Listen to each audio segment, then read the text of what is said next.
Hello শিক্ষার্থী বন্ধুরা, সবাই কেমন আছো? আশা করি তোমরা অনেক ভালো আছো।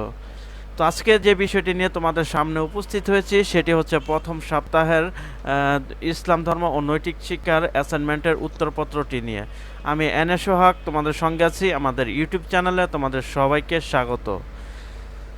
তো আজকে যে অধ্যায় থেকে প্রশ্নটি এসেছে তা প্রথম অধ্যায় আকাইদ। আর পাঠ্যসূচির অন্তর্ভুক্ত পাঠ নাম্বার ও বিষয়বস্তু: পাঠ 1 তাওহিদ, পাঠ 2 কালিমা তাইয়্যব, পাঠ 3 কালিমা শাহাদাত, পাঠ 4 ইমাম মুজমাল, পাঠ 5 আল আসমাউল হুসনা। অ্যাসাইনমেন্ট বা নির্ধারিত কাজ: তোমার চারপাশের নানা নির্দেশন উল্লেখ সহ কালিমা তাইয়্যব ও কালিমা শাহাদাতের আলোকে আল্লাহ তাআলা একত্ববাদের উপর একটি প্রতিবেদন তৈরি করো।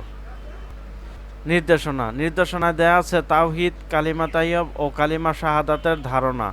বিষয়: শিক্ষক, মাতা-পিতা, ধর্মীয় জ্ঞানসম্পন্ন ব্যক্তিদের সাথে আলোচনা সহ বইপুস্তক, ইন্টারনেট সহযোগিতা গ্রহণ করা যাবে।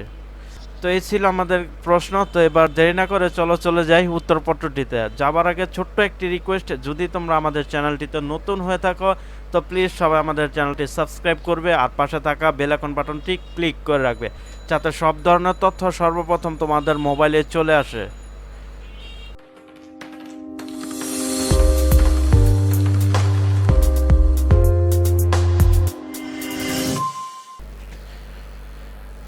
ষষ্ঠ শ্রেণীর অ্যাসাইনমেন্ট 2021 প্রথম সপ্তাহের ইসলাম।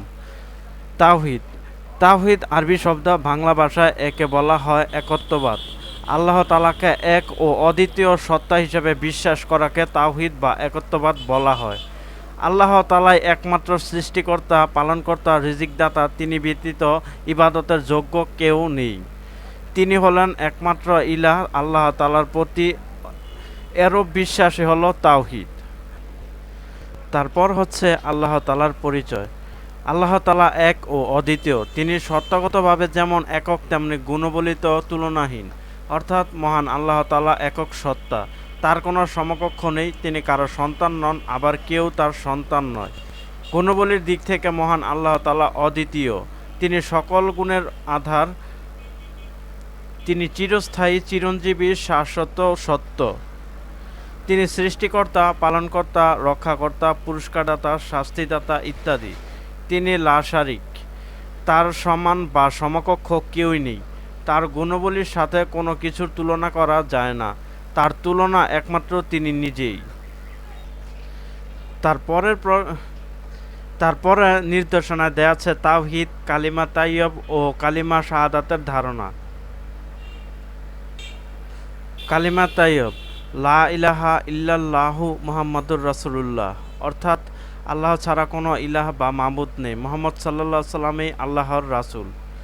তাৎপর্য: কালিমা তাইয়্যব অর্থ হলো পবিত্র বাক্য। এটি তাওহীদ, ঈমান ও ইসলামের মূল ভিত্তি। এ কালিমা স্বীকার না করলে কেউ ইসলামে প্রবেশ করতে পারে না। এ কালিমার দুটি অংশ।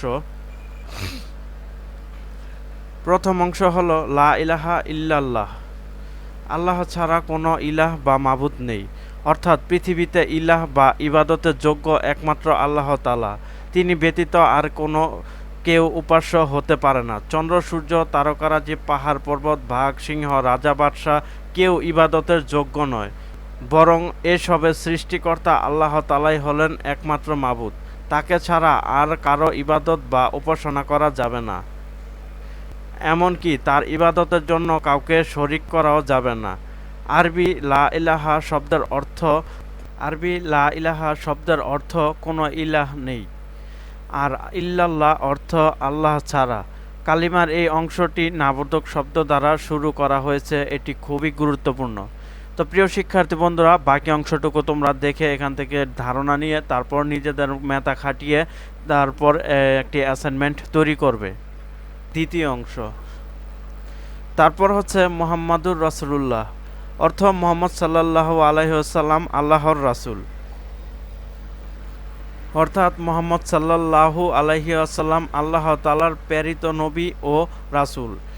এই কথার উপর বিশ্বাস স্থাপন ঈমানের অংশ।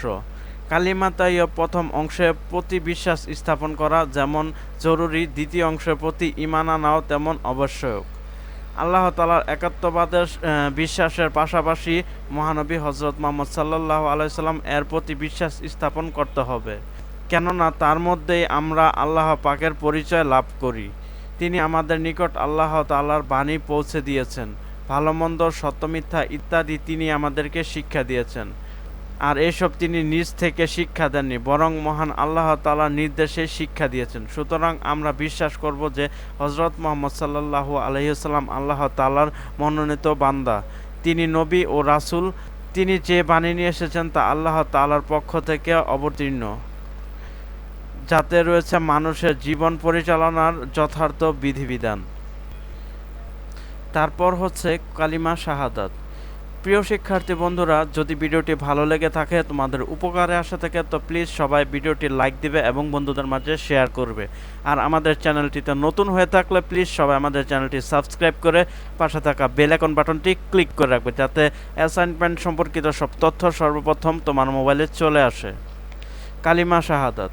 আশহাদু আল্লা ইলাহা ইল্লাল্লাহু ওয়াহদাহু লা শারীকা লাহু ওয়া আশহাদু আন্না মুহাম্মাদান আবদুহু ওয়া রাসূলুহু। অর্থ, আমি সাক্ষ্য দিচ্ছি যে আল্লাহ ছাড়া আর কোনো ইলাহ নেই, তিনি একক, তার কোনো শরিক নেই। আমি আরও সাক্ষ্য দিচ্ছি যে নিশ্চয় মুহাম্মদ সাল্লাল্লাহু আলাইহি সাল্লাম তার আল্লাহ তাআলার বান্দা ও রাসূল। তাৎপর্য: কালিমা শাহাদাত হলো সাক্ষ্য দানের বাক্য, অর্থাৎ এই কালিমা দ্বারা ঈমানের সাক্ষ্য দেওয়া হয়। আমরা এই কালিমা উচ্চারণের মাধ্যমে আল্লাহ তাআলার একত্ববাদ ও মুহাম্মদ সাল্লাল্লাহু আলাইহি সাল্লাম এর রিসালাতের সাক্ষ্য প্রদান করি। কালিমা তাইয়্যিবার ন্যায় কালিমা শাহাদাতও দুটি অংশে বিভক্ত। প্রথম অংশ হচ্ছে আশহাদু আল্লা ইলাহা ইল্লাল্লাহু ওয়াহদাহু লা শারীকা লাহু। অর্থ, আমি সাক্ষ্য দিচ্ছি যে আল্লাহ ছাড়া আর কোনো ইলাহ নেই, তিনি একক, তার কোনো শরিক নেই। এ কথার দ্বারা তাওহীদ বা একাত্মবাদের সাক্ষ্য দেওয়া হয়, অর্থাৎ আমরা এ দ্বারা সাক্ষ্য দিই যে মহান আল্লাহ এক ও অদ্বিতীয়, তিনি তার সত্তা ও গুণাবলীতে একক, তার কোনো শরিক নেই বা সমতুল্য নেই। ইবাদতের ক্ষেত্রে আমরা কাউকে তার শরিক করি না।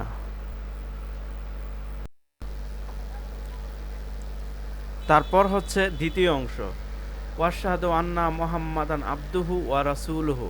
অর্থ, আমি আরও সাক্ষ্য দিই যে নিশ্চয় মুহাম্মদ সাল্লাল্লাহু আলাইহি সাল্লাম তার বান্দা ও রাসূল। কালিমার এই অংশ দ্বারা মুহাম্মদ সাল্লাল্লাহু আলাইহি সাল্লামের রিসালাতের স্বীকৃতি দেওয়া হয়, অর্থাৎ আমরা স্বীকার করি যে হযরত মুহাম্মদ সাল্লাল্লাহু আলাইহি সাল্লাম আল্লাহ তাআলার প্রেরিত নবী ও রাসূল। তিনি নিজে আল্লাহ নন কিংবা আল্লাহর অংশ নন, বরং তিনি হলেন আল্লাহ তাআলার প্রিয় বান্দা। তিনিও আল্লাহ তাআলার ইবাদত করতেন। তবে তার বিশেষ বৈশিষ্ট্য হলো তিনি আল্লাহ তাআলার মনোনীত ও সর্বশেষ ও সর্বশ্রেষ্ঠ নবী ও রাসূল। তিনি আল্লাহ তাআলার বাণী আমাদের নিকট পৌঁছাইয়াছেন। আল্লাহ তাআলা আমাদের সৃষ্টি করেছেন, তিনি আমাদের রব, তিনি আমাদের রিজিক দেন, পালন করেন, সুস্থতা দান করেন, তিনি আমাদের নানা রূপে নিয়ামত দান করেন। আলো, বাতাস, পানি, খাদ্য সবকিছু তার দান। সুতরাং আমাদের উচিত তার প্রতি কৃতজ্ঞতা প্রকাশ করা। তো প্রিয় শিক্ষার্থী বন্ধুরা, বাকিটুকু তোমরা এখান থেকে দেখে নিবে। তারপর এখান থেকে তোমরা ধারণা নিয়ে নিজেদের মাথা খাটিয়ে তারপর একটি পুরো অ্যাসাইনমেন্ট তৈরি করবে। তো ভিডিওটি ভালো লাগলে একটি লাইক দিবে এবং বন্ধুদের মাঝে শেয়ার করবে। আর তোমরা যদি আমাদের চ্যানেলটিতে নতুন হয়ে থাকো, তো প্লিজ সবাই আমাদের চ্যানেলটি সাবস্ক্রাইব করবে আর পাশে থাকা বেল আইকন বাটনটি ক্লিক করে রাখবে, যাতে সব ধরনের তথ্য সর্বপ্রথম তোমার মোবাইলে চলে আসে। তো আবার দেখা হবে নেক্সট ভিডিওতে। ততক্ষণ সবাই সুস্থ থাকবেন, ভালো থাকবেন। খোদা হাফেজ।